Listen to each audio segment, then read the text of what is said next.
This plant is Hydrangea arborescens Annabelle, and it's the smooth hydrangea. So this is one of my favorite plants. I've grown this for about 7, 8 years in my home, and you're looking at examples of ones from my garden. Um, it speaks for itself. You have this stunning pure white flower head. These are typically 8 to 10 inches across, can get as big as 12 inches. And just the pure white against the green foliage is a lovely, lovely look for me. As a designer, um, a lot of times in shady areas, I'm looking for plants like this that have some pop to them, and the icy white flower does that when you have a shady condition. So I really love using this in shadier sites where the white really jumps out at you. Secondly, I like using these as a cut flower. These bloom over a very long period in the summer.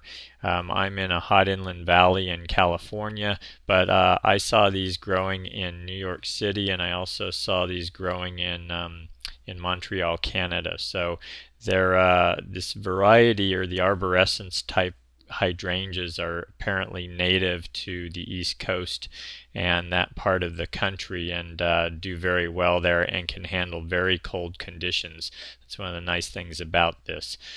Um, in terms of size, these get about 4 to 5 feet tall and wide. Mine have been 5 feet tall. The book says they only get around 4, but what tends to happen, as you see in this following picture, is that the weight of the heads drop the plant down. So if these plants were to stand, the heads were to stand upright, you'd get a much taller plant. But what happens is, you can see on the bottom left there, that the heads drop the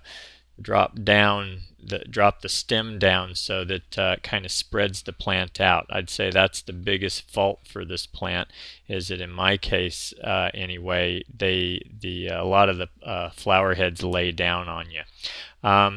But that said, if you just allow for that type of thing in the design and give them room to spread out, and actually they say these are 4 feet wide. This plant has been in for about 7, 8 years, and it definitely gets more like 6 feet wide. Again, because the flower stems can lay down on you.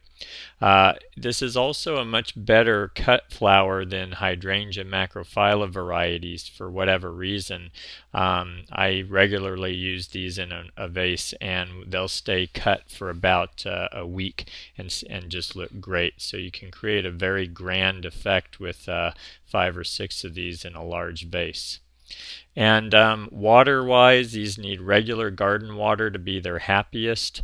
In the winter, these should be cut back. They bloom on new growth, and the more you can encourage that, give them a good feeding during the winter, build up that food in the ground, and then when they start doing their push in late spring, they have the energy they need to do that.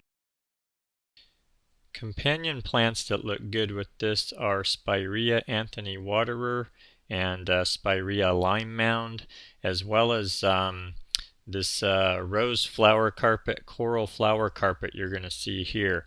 Now, these don't like a lot of sun, especially hot inland sun. They could take sun near the coast, but this happens to be just an anomaly in the shade sun overlap I have at my home, and this carpet rose doesn't need a lot of light to bloom well, and the hydrangea is right on the edge of how much sun it wants to have. So I think this is a really lovely combination, and if you can pull this one off in a design, I'd say go for that.